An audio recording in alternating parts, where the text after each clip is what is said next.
Hey, how's it going, guys? Today I wanted to share with you guys my new 7-inch trailer from BP Custom Chassis.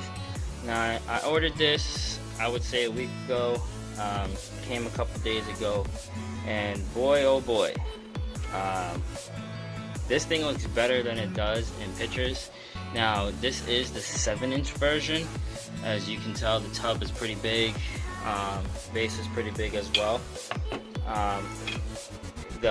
They sell two different sizes. They sell a 5-inch, I believe, and a 7-inch. I think there's just a $5 difference between the two, but it's all about preference. If you want a smaller trailer, if you want a bigger trailer. I went with the 7-inch only because I feel like I'm gonna put more into it. I don't know what kind of theme I'm gonna go with yet. I don't know what I'm gonna put inside of it yet. So I haven't quite went to the hobby store just yet. So that'll come in a later video. I will make another video showing you guys how it looks all together, bolted on. As you guys still see that I have the screws here. So I guess with their first batch of trailers, I could be wrong. There was certain things that didn't come with it. I believe the hardware, the wheel mounts didn't come with it, and I believe you had to make your own holes for the fenders, the fender flares as well. But I'm happy to say that the kit came with it. I obviously am supplying my own wheels and tires.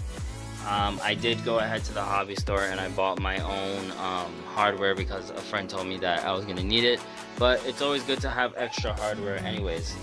So yeah, I went with a simple flat black on the inside of the tub, and then on the outside I went with a basically gloss silver, I would say, metallic silver, and then that's the same thing I did all around. So this piece is basically the front pieces. Let's see if I can get this on camera. There we go. So basically it would look like this, all bolted up, and then the tub will go onto the frame itself. I had a couple problems mounting this piece to certain wheels. I guess with this certain wheel, it kind of worked out the best. I tried my Pitbull growlers with different rim, and it just wobbled like crazy. It wasn't fitting properly. I even tried stuffing a bunch of washers just so that it doesn't move, and that didn't work either. These just seem to be a perfect fitment. The only thing I had to do was go to the hardware store and buy a washer, or not a washer, a spacer. So this is pretty much the spacer you're going to need if you're using your own rim. I purchased 3, one extra just in case. And of course it came with a bunch of hardware to bolt it all together. Now my plans are pretty much to, I want to put some lights in it. I do have a couple lights. I bought some 9-volt batteries. I'm going to be wiring it up to a 9-volt battery. And I bought some flat sheet metal to possibly make a top for this that will open and close, but I'm not quite sure yet. It depends on the accessories I buy for the inside. And what else? The rear door, which will be this or whichever side. I bought some chain. I was originally going to use string, but I bought some chain, which I'm going to cut. It's 8 links by 8 links, and this is what's going to hold the back door open from opening all the way. So yeah, that's going to be something cool. Then I'm going to have some LEDs connected to this, so I have to make sure that when it opens, the LEDs have enough room to like stretch. But yeah, that was pretty much it. This trailer kit cost me about $75 with taxes. I think it came out to like $83, and it's because shipping is like $8 and a couple change. And it's 2-day shipping, which is not bad, but I got it like a whole week later, sadly. And they do provide you with a couple of decal sheets here, which I'll be applying to the trailer as well. I just don't know which part of the trailer. I'll probably put it here. And also the hitch was pretty easy to do. So basically they have this piece here that you have to use the bottom of a rod end, basically. Let me get this to focus on it. Come on. Anyways, use the end of a rod end, and then basically the same thing on the end of your truck, or you can use the actual hitch and then take out the little plastic piece in the rod end, and the hitch will just come in through here, and then you just use I would assume a screw, or it just clips on.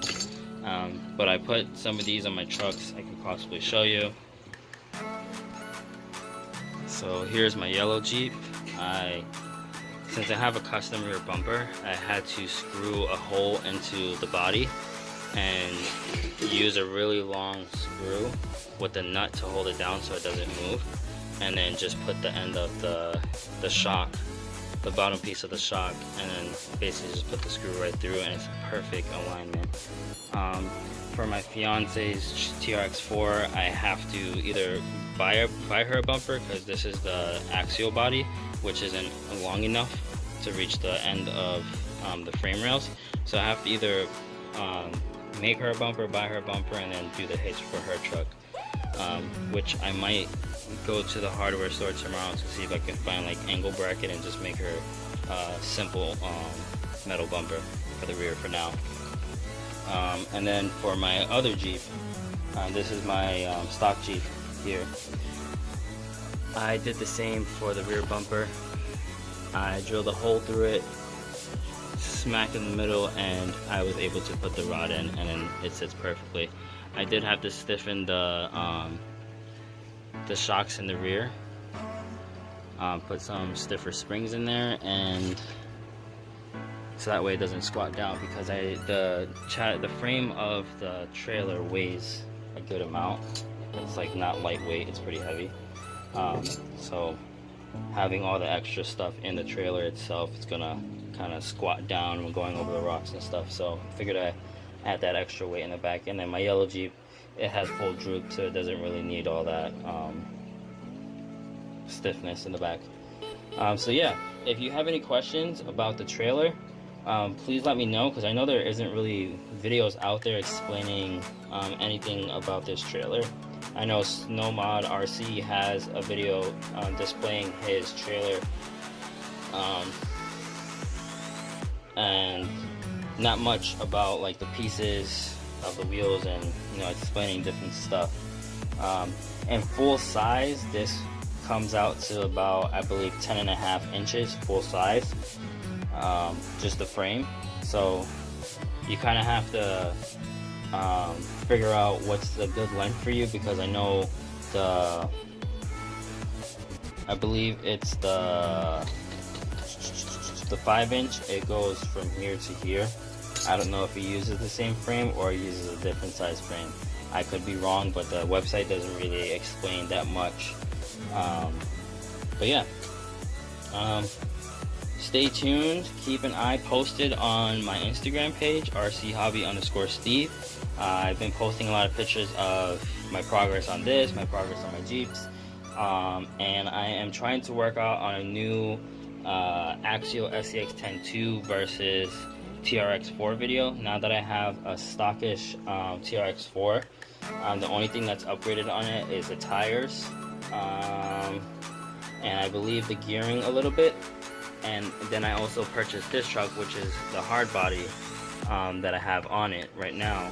And the only thing I changed on that truck was the tires as well, because these tires are really good, but I decided to swap it out and just use the new BF Goodrich KM3s. So it'll be kind of a fair match. Hard body against Lexan body, kind of a fair match, but we'll have to see. Just have to see when my fiance has time to go out and record with me. So yeah guys, thanks for watching, and stay tuned for more videos. Thanks for being subscribed. If you did enjoy the video and you're not subscribed, hit that subscribe button. If you enjoyed the video, hit that like button. And again, any questions, leave a comment down below, and I'll be glad to help you out. Until next time guys.